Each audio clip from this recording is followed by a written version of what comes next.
Alipur Amdanga school and কলেজের প্রিয় শিক্ষার্থীদেরকে অনলাইন ক্লাসে স্বাগতম। করোনা ভাইরাস যে কারণে আমাদের এই অনলাইনে ক্লাস নেওয়ার জন্য সরকার আহ্বান করছে, এজন্য তোমাদের যেটা করণীয় সেটা হচ্ছে তোমরা সবাই ঘরের মধ্যে থাকবে। যদি ঘর থেকে বের হও অর্থাৎ বাসা থেকে বের হও তাহলে মাস্ক অবশ্যই পরিধান করবে। আর তোমাদের ঘরে বসে মোবাইলের মাধ্যমে আমাদের স্কুল থেকে চ্যানেল দেওয়া আছে, তোমরা সেখানে সাবস্ক্রাইব করবে এবং আমাদের ক্লাসগুলো দেখার চেষ্টা করবে। আজ আমি তোমাদের যেটা শিখাবো, আচ্ছা তার আগে একটা বিষয় হচ্ছে, নবম দশম শ্রেণীর যে শিক্ষার্থী আছে তাদের জন্য এই ক্লাসটা। বিষয় সাধারণ গণিত, অধ্যায় 13। আজ আমরা ধারা শিখব। আসলে ধারা শিখতে গেলে যেটা দরকার সেটা হচ্ছে অনুক্রম। অনুক্রম বিষয়টা কি?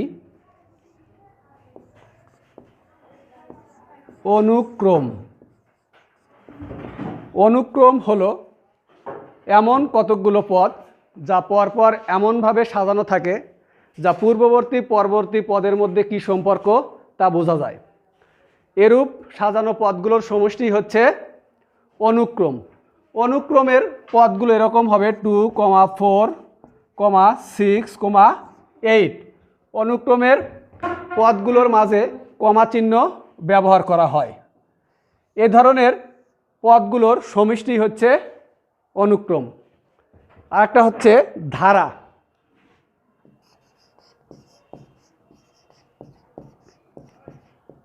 এই অনুক্রমের যে পদগুলো আছে এই পদগুলোর মাঝে কমার পরিবর্তে যদি প্লাস চিহ্ন ব্যবহার করা হয় সেটাই হচ্ছে ধারা। যেমন 2 + 4 + 6 + 8।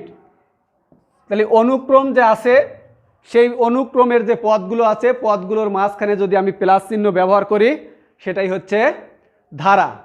ধারাটা আবার দুই প্রকার। ধারা দুই প্রকার।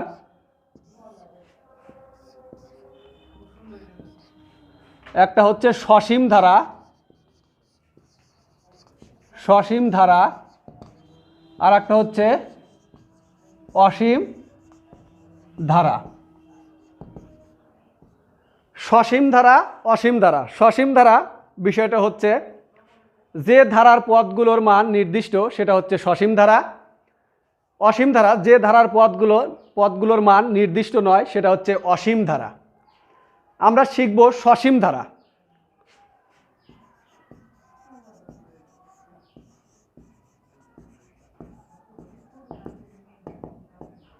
সসীম ধারা আবার দুই প্রকার। সসীম ধারা দুই প্রকার।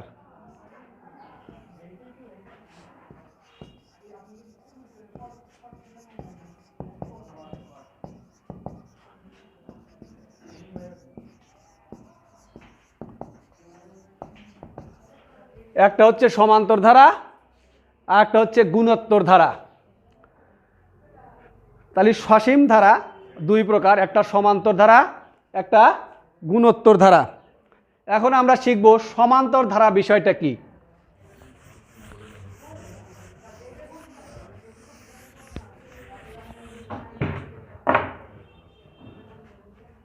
সমান্তর ধারা।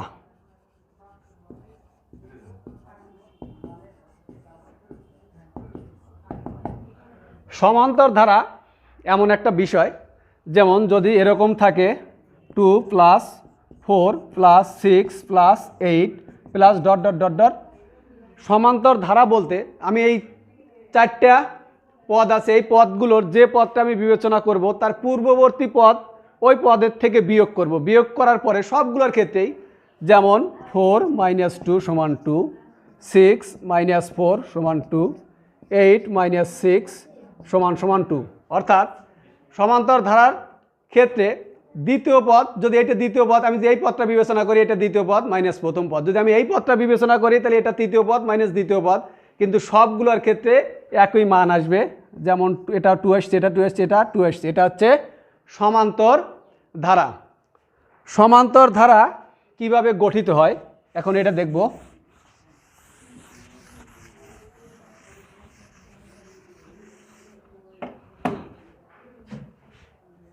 সমান্তর ধারা কিভাবে গঠিত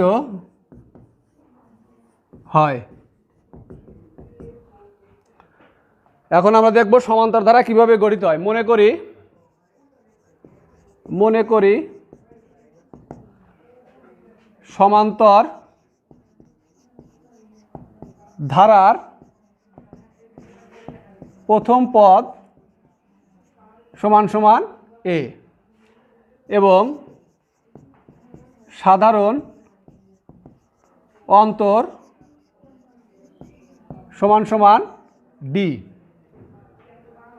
সুতরাং সমান্তর ধারার প্রথম পদ সমান সমান A plus N minus one into D. যেহেতু প্রথম পদ তার মানে এন এর মান 1, A plus 1 minus 1 into D. 1 minus 1 তার মানে 0, A plus 0 into D. A plus 0, 0-র সাথে যাই গুণ হয় 0, তাহলে এ প্লাস 0 যাই 0-র সাথে যাই যোগ হয়, এখানে যদি এ থাকে এ প্লাস 0 সমান সমান এ। তাহলে আমার সমান্তর ধারার প্রথম পদ বাড়াইল এ। সমান্তর ধারার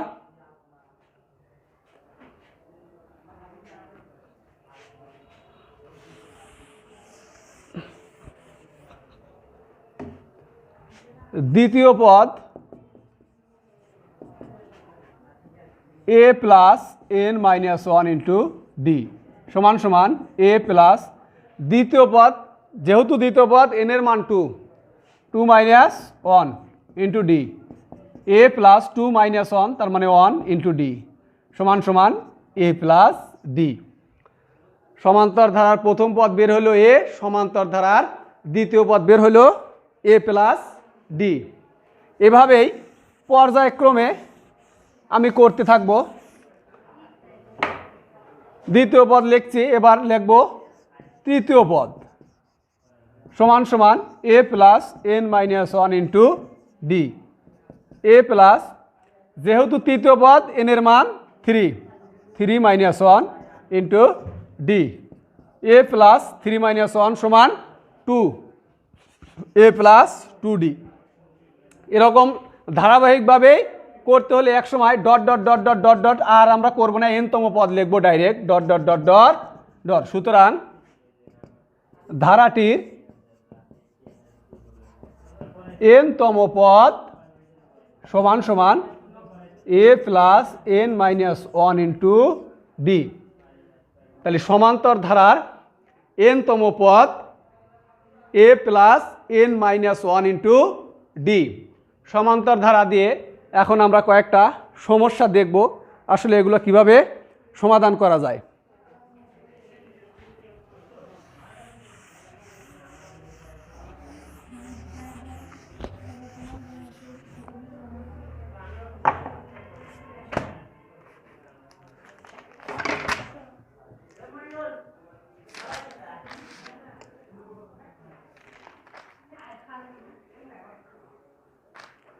এইট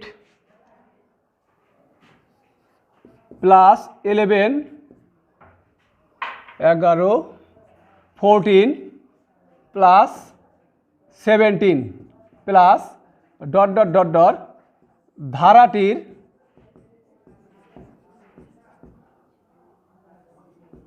কোন পদ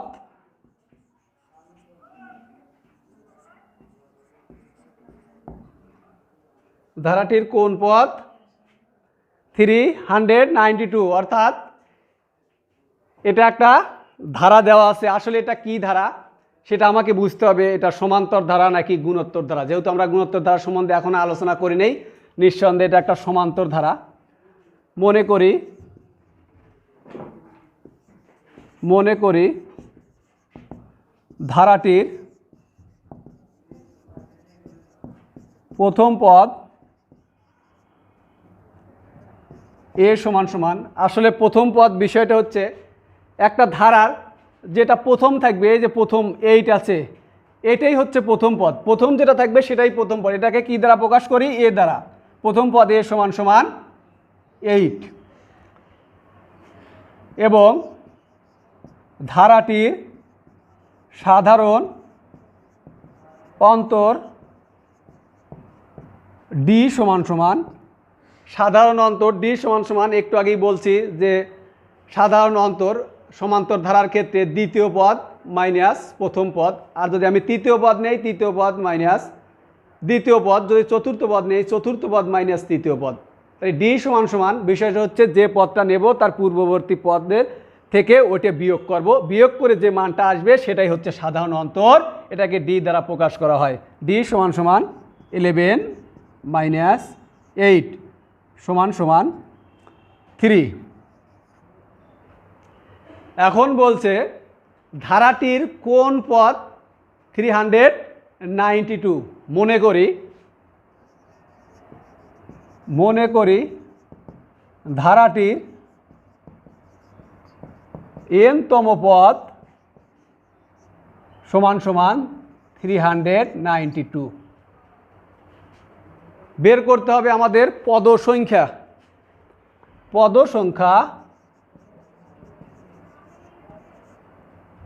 n সমান সমান হট।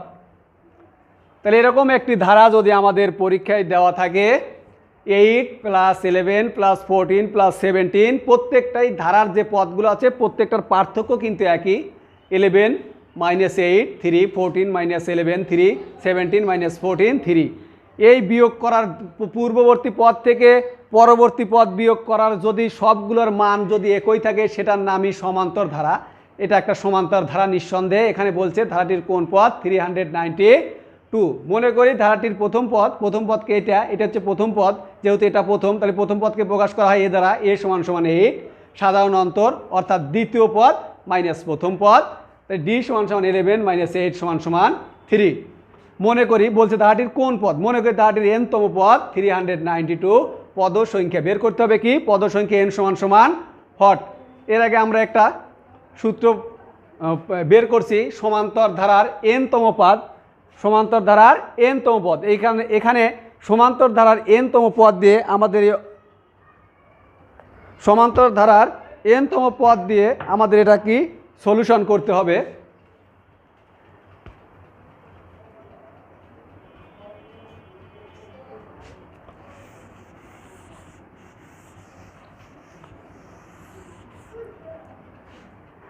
আমরা জানি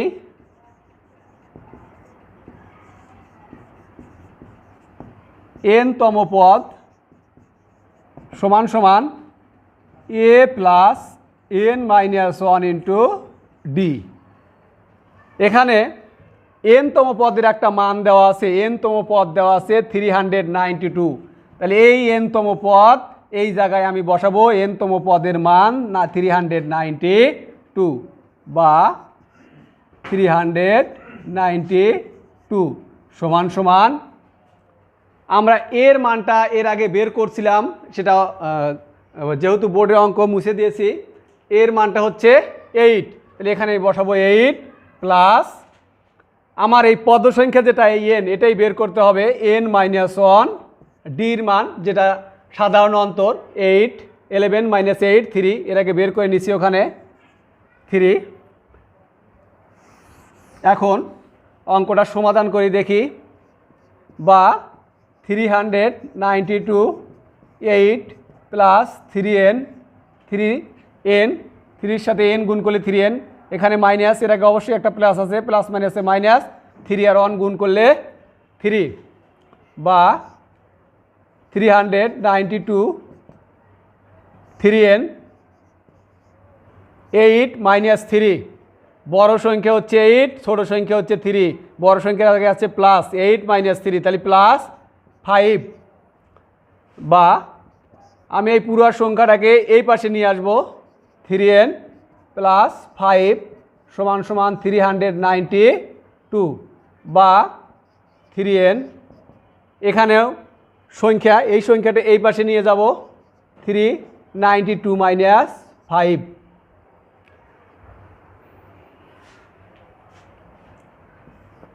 বা 3n সমান সমান 392 মাইনাস 5 বিয়োগ করতে হবে 7, 5 আছে কতলি 12 পাবো, 7 হাতে আমার 1 আছে কত, 9 থেকে 1 বিয়োগ করব, তাই 9 থেকে যদি 1 বিয়োগ করি 8, এখানে 387, 3n সমান সমান 387 বা n সমান সমান, যেহেতু n এর সাথে 3টা গুণ আকারে আছে অবশ্যই এটা ভাগ আকারে চলে যাবে, 387 ভাগ 3। এটা দিয়ে এখন যদি আমি কাটাকাটি করি 3 অক্ষে 3, 3 দুগুণে 6, 3 অক্ষে 3, 3 দুগুণে 6, এখানে 8, 2 বাসে 7, তাই 27, 129 বা 129। সুতরাং n সমান সমান 129। আমার বলছিল কি পদ সংখ্যা, n এর মানটা বের করতে বলছিল, n সমান সমান আমরা বের করছি, n সমান সমান কত, 129, এটাই এর অ্যান্সার। যেমন আবার বলি, সমান্তর ধারার ক্ষেত্রে যদি এরকম একটি ধারা দেওয়া থাকে তাহলে আমাদের লিখতে হবে, মনে করি ধারাটির প্রথম পদকে এ দ্বারা প্রকাশ করা হয়, a সমান সমান 8 সাধারণ অন্তর, এটাকে d দ্বারা প্রকাশ করা হয়, d সমান সমান দ্বিতীয় পদ মাইনাস প্রথম পদ, a11 মাইনাস 8 সমান 3। আমরা জানি n তম পদ সমান সমান a plus n minus 1 into d, এখানে n তম পদ দেওয়া আছে কত, 392। এখন এই n তম পদের জায়গায় 392, এর মান 8 প্লাস এই পদ সংখ্যাটাই বের করতে হবে n মাইনাস 1, ডির মান 3। এখন আমরা ক্যালকুলেশন করি, সমাধান করি, 392, 8, এখানে 3 এর সাথে গুণ হবে 3n প্লাস মাইনাসে মাইনাস 3, 392, 3n, 8 মাইনাস 3, বড় সংখ্যা আগে প্লাস, যেহেতু অবশ্যই প্লাস, 8 থেকে বা 8 থেকে 3 বাদ দিলে 5, 3n, এই পুরো সংখ্যাটাকে এই পাশে নিয়ে আসছি, 3n প্লাস 5 সমান সমান 392, 3n সমান সমান এই প্লাস এই পাশে আছে, এই পাশে গেলে এটা হচ্ছে মাইনাস, এখানে একটা সমান চিহ্ন আছে, সমান সমান 392 মাইনাস 5, তাহলে 3n সমান সমান 387, n সমান সমান, যেহেতু এটা গুণ আকারে আছে অবশ্যই ভাগ আকারে, এটার সাথে এটা ভাগ করলে 387কে 3 দিয়ে ভাগ করলে হয় 129। এরকম আর একটা সমস্যা আমরা দেখব।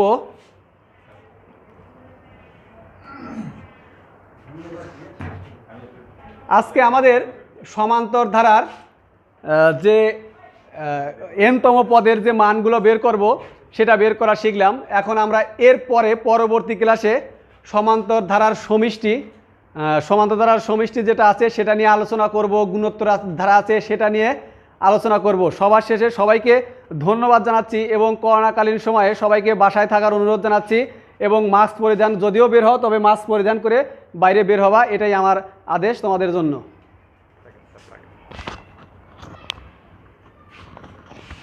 আসসালামু আলাইকুম প্রিয় শিক্ষার্থীরা, ধন্যবাদ মামুন স্যারকে আজকে আমাদের উদ্বোধনী অনলাইন ক্লাসটা সফলভাবে সম্পন্ন করার জন্য। আসলে অসাধারণ একটা ক্লাস নিয়েছেন উনি। এমনিভাবেই আরও ক্লাস আসছে, আমাদের সিনিয়র শিক্ষকরা এবং আমরা মিলে প্রত্যেক দিনই এখন 1টা থেকে 2টা কিংবা 3টা ক্লাস আপলোড করব। আশা করি তোমরা আমাদের ইউটিউব চ্যানেলে সাবস্ক্রাইব করে রাখবে, যেহেতু সাবস্ক্রাইব না করলে তোমরা কিন্তু পরবর্তী ক্লাসের নোটিফিকেশন পাবে না। তাছাড়া বাংলায় লেখা আমাদের স্কুলের একটা পেজ আছে ফেসবুকে, সেটা হলো Alipur Amdanga school and college. এই পেজে গেলেও তোমরা ভিডিওর লিঙ্কটি পেয়ে যাবে। আশা করি তোমরা ভিডিওটি দেখবে, লাইক দিবে, শেয়ার দিবে এবং কমেন্টস করবে। কমেন্টস করলে হবে কি যে আমাদের উৎসাহ বেড়ে যাবে। ধন্যবাদ সবাইকে, আসসালামু আলাইকুম।